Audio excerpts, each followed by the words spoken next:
Hello children, today I am here to teach you Geography Chapter 1, Resources and Development Part 2.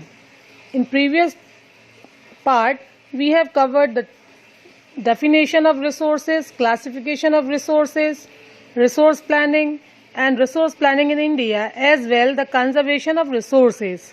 Now the topics which we are going to cover in this video are land resources, land utilization, land use pattern, land degradation and conservation measures.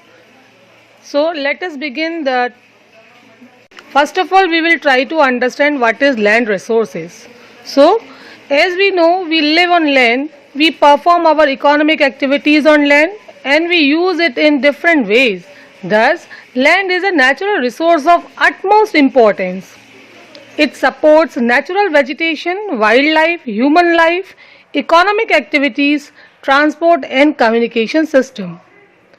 So, land is an asset of a finite magnitude. Therefore, it is important to use the available land for various purposes with careful planning. This is what we try to understand. India has land under a variety of relief features, namely mountains, plateau, plains and island, in which about 43% of the land area is plain, which provide facilities for agriculture and industry. Mountains account for 30% of the total surface area of the country and ensure perennial flow of some rivers. Provide facility for tourism and ecological aspects. About 27% of the area of the country is plateau region. It possesses rich reserves of mineral and fossil fuel. This is here about land resources. Now let us understand what is land utilization. So that will categorize in the following purposes.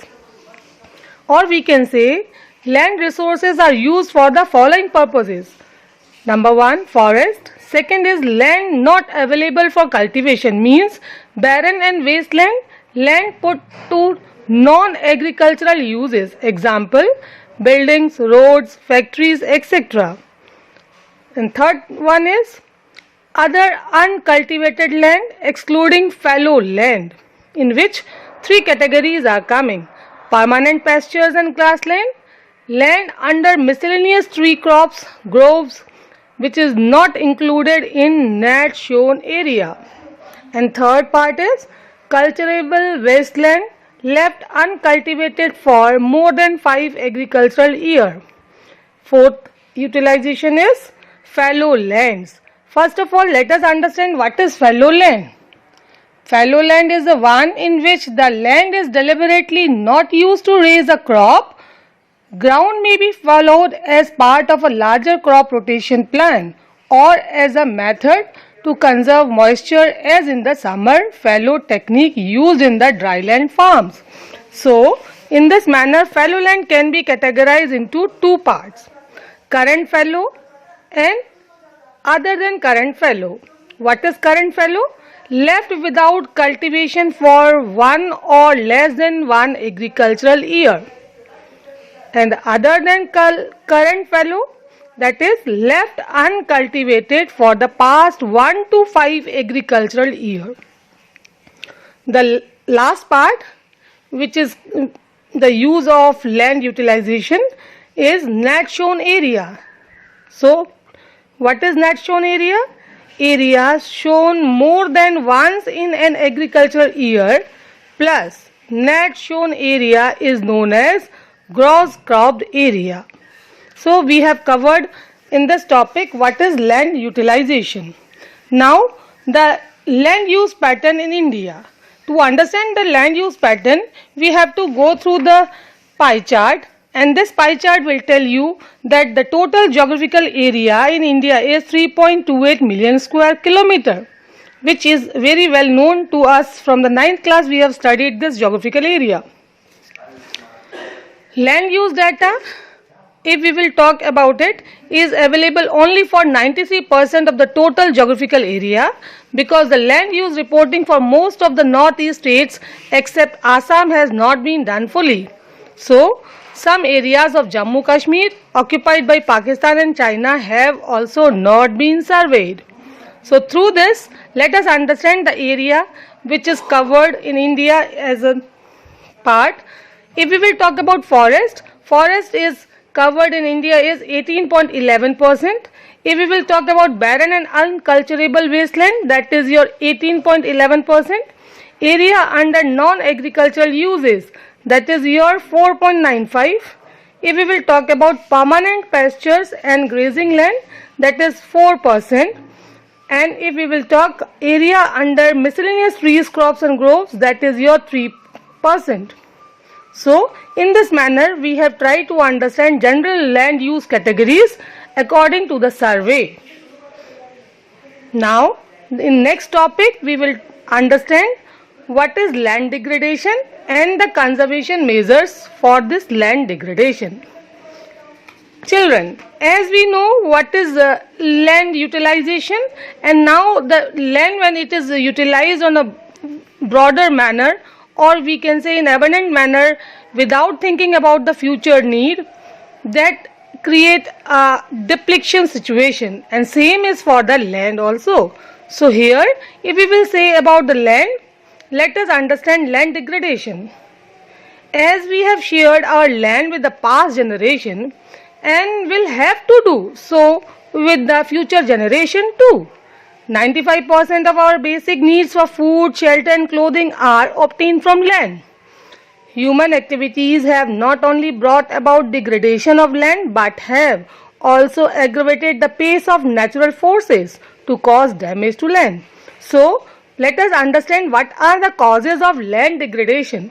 Some human activities such as deforestation, overgrazing, mining and quarrying have contributed in land degradation. Now, let us understand that what are the measures which we can take to prevent the land degradation.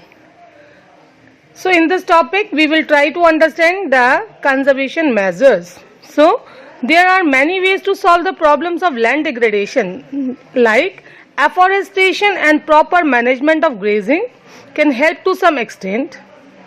Planting of shelter belts of plants, control on overgrazing, stabilization of sand dunes by growing thorny bushes are some of the methods to check land degradation in arid areas, means desert areas. Proper management of wasteland, control of mining activities, proper discharge and disposal of industrial effluents and waste after treatment can reduce and water degradation in industrial and urban areas. So children, if you want to continue to understand the measures which can prevent the land degradation, that is up to us, that is up to human being, that we have to control or keep a check on the uses of these resources. This is utmost of importance. If we want to continue, we have to conserve these resources. So, this is only in this video. We will talk about the further topics like soil as a resource, classification of soils, soil erosion and soil conservation in the next video. Keep learning. Hello children, I am Girija Parmar and today through this lecture, I will complete the remaining part of Geography Chapter 1, Resources and Development. The topics which will be covered in this video are soil as a resource, classification of soil, soil erosion and soil conservation. So let us begin the topic with the soil as a resource. Soil is the most important renewable natural resource. It is the medium of plant growth and supports different types of living organisms on the earth. The soil is a living system. It takes millions of years to form soil up to a few centimeters in depth, and it depends upon relief, parent rock or bedrock, climate, vegetation and other forms of life and time. These are the important factors in the formation of soil. Various forces of nature such as change in temperature, action of running water, wind and glaciers, activities of decomposers, etc. contribute to the formation of soil. Chemical and organic changes which take place in the soil are equally important. So, Soil also consists of organic and inorganic material. On that basis, we will try to understand the second topic, that is our classification of soil. So, on the basis of the factors responsible for soil formation, color, thickness, texture, age, chemical and physical properties, the soil of India are classified into these different types. So, let us see the division. If we will talk about the alluvial soil, this is the most widely spread and important soil. In fact, the entire northern plains are made of alluvial soil. These soils also extend in Rajasthan and Gujarat through a narrow corridor. The alluvial soil consists of various proportions of sand, silt and clay. Apart from the size of their grains or components, soil are also described on the basis of their age. According to their age, alluvial soil can be classified as old alluvial, that is called Bangar, and new alluvial, that is called Khadar. The Khadar soil has higher concentration of conker nodules than the Khadar. It means more fine particles and is more fertile than the Bangar. Our second type of soil, that is a black soil. Let us understand the features of the black soil. These soils are black in color and are also known as Ragur soil. Why it is known as Ragur soil? And please mark whatever the lines which is coming in the paragraph, please mark it for 1 marks question which is going to be asked in the objective form in your board. So pay attention here. These soils are black in color and are also known as Ragur soil.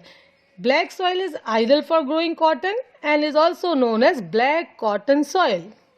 So, the black soil are made up of extremely fine clay material.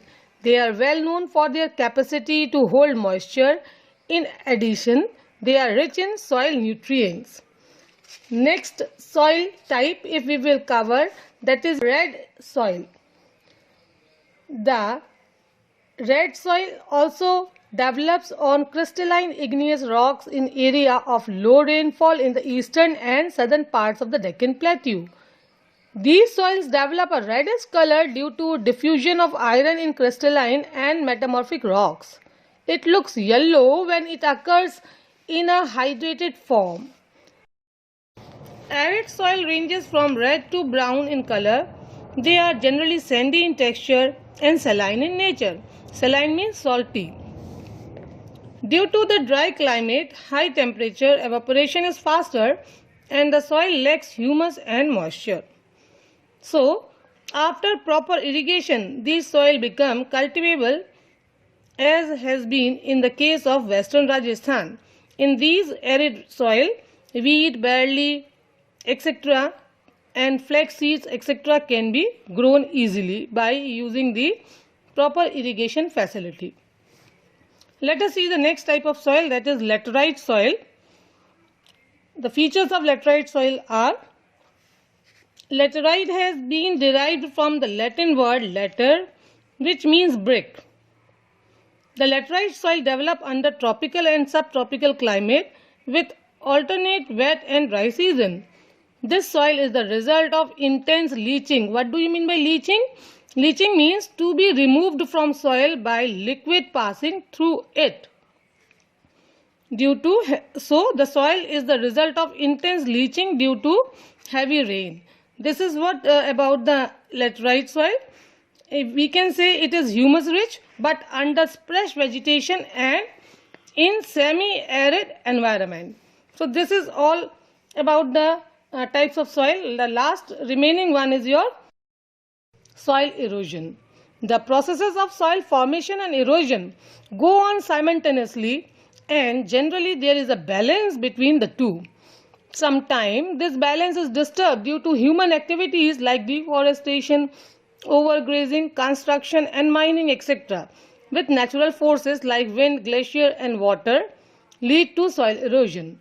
So, the running water cuts through the clay soil and makes deep channels as gullies. What do you mean by gullies? That is automatically understandable when we talk about the land which is without vegetation, and the cracks or the big channels formed in the soil. So that is termed as gullies. The land becomes unfit for cultivation and is known as badland. In the Chambal basin, such lands are called ravines. Sometimes water flows as a sheet over large areas down a slope. In such cases, the topsoil is washed away. This is known as sheet erosion. And the other type of erosion, that is wind erosion, when wind blows loose soil off flat or sloping land, known as wind erosion. Soil erosion also caused due to the defective methods of farming.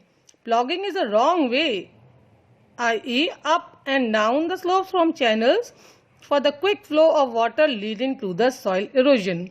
Now, if we will talk about the soil erosion, most of the method is just because of the loosen of the soil from the base. Now we have to understand how we can conserve this, keep a check on the soil erosion, or let us see the methods of soil conservation.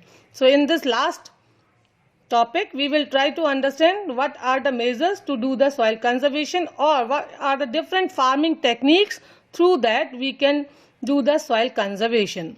And it is from the board view, it is also important to understand this topic. Ploughing along the contour lines can decelerate the flow of water down the slopes, and this is called contour ploughing, and it is the most important way to do the soil conservation. Second part which can conserve the soil, that is steps can be cut out on the slopes making terraces. This is termed as terrace cultivation, which restrict the erosion. Western and central Himalayas have well developed terrace farming. Large field can be divided into strips. Strips of grass are left to grow between the crops. This breaks up the force of the wind. This method is known as strip cropping. And the last way, which is known as shelter belt. What is shelter belt? Planting lines of trees to create shelters or also works in a similar way, or rows of such trees are called shelter belts. These shelter belts have contributed significantly to stabilization of sand dunes and in stabilizing the desert in western India. By knowing the methods to check the soil erosion, we can conclude for this topic. Now, I would like to request you that go through the videos, then you can understand the resources and development easily. Thank you.